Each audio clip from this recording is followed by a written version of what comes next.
the pipe. And you can see that sometimes it's sort of hard to do. Once your plants are mature and you're picking them like this, you don't need to fertilize as much. You could actually stop at that point. There's another plant that you really don't want to fertilize. Who knows what that is? Zucchini. It's our favorite garden plant. Zucchini. Tomatoes. Did I hear tomatoes? Tomatoes don't want a lot of nitrogen. If you give them very much nitrogen, they'll just give you leaves and no fruit. And so I don't fertilize my tomatoes as often. Maybe every other week. Okay? All right, next slide. Do you ever have problems with damping off? Now help me, what do you mean by dampening off?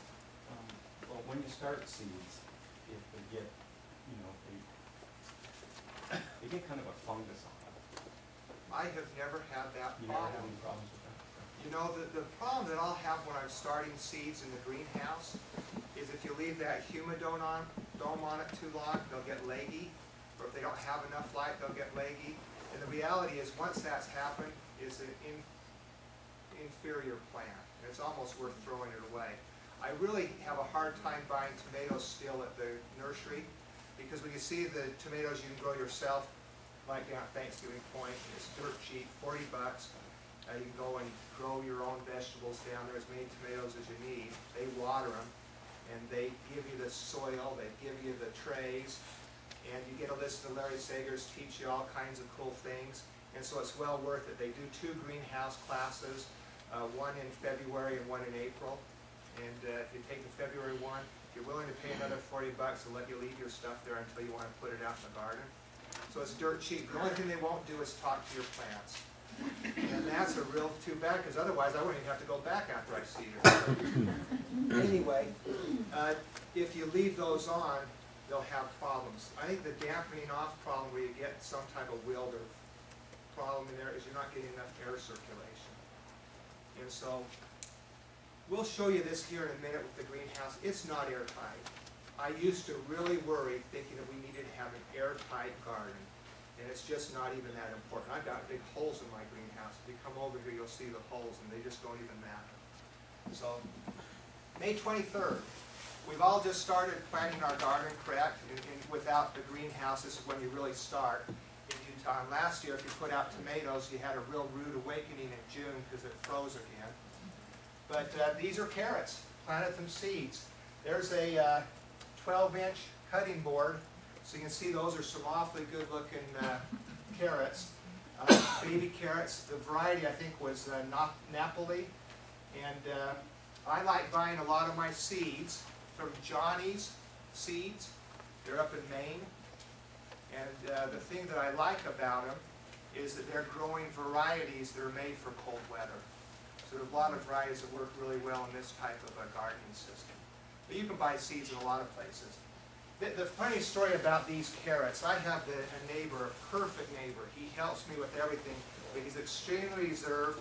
He'd probably never ask me for anything. He just wouldn't want to ask me or inconvenience me in any way. But he came out every time I was in the garden and wanted carrots. He said, those are the best carrots we've ever had. They're sweet. And it's just, I think, again, it's prime time to be growing cool weather crops. Beet greens. You can't see those as well as I'd like to show you. You can see how nice those veins are, how green they are. Does anybody like beet greens? If you don't like them, you don't need to worry about it. But what happens when you try to get beet greens in the summer?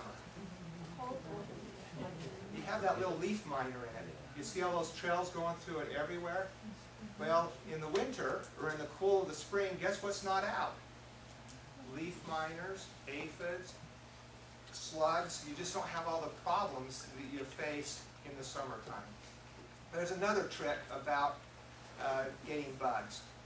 Bugs usually happen when your plants are stressed and they're not very healthy. So the bugs will go after stressed plants.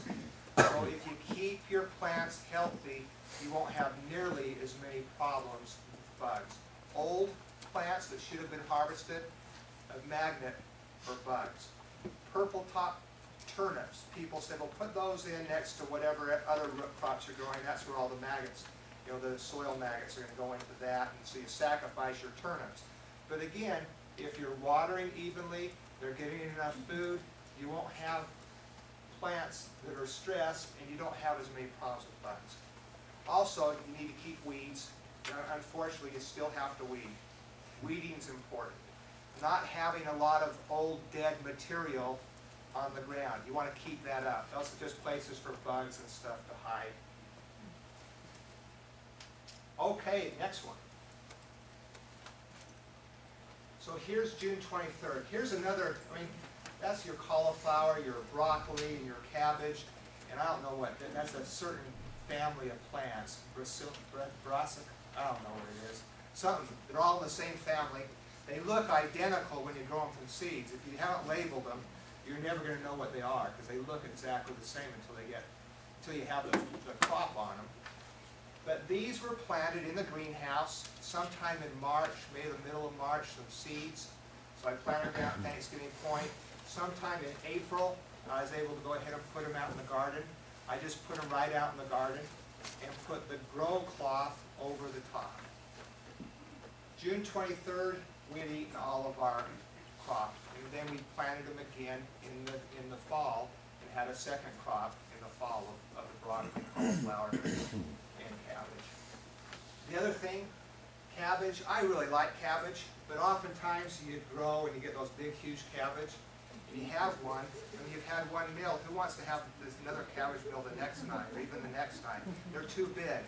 This variety is called Gonzales, and it's a nice, small cabbage, and so you can eat the whole thing at once. And you can plant them real close together. So in a 3x3, box, 9 square feet, you can grow 9 plants. So that's a lot of cabbage. Is that okay? Thank you very much. Next slide, please. Okay, so now we're in the summer. Now last year, it's May 20th or so, and it's pretty hot. And one of the challenges with a greenhouse is, who's going to guess what it is, particularly in hot weather? It gets really hot. And you have to be able to vent that greenhouse so you don't cook everything inside.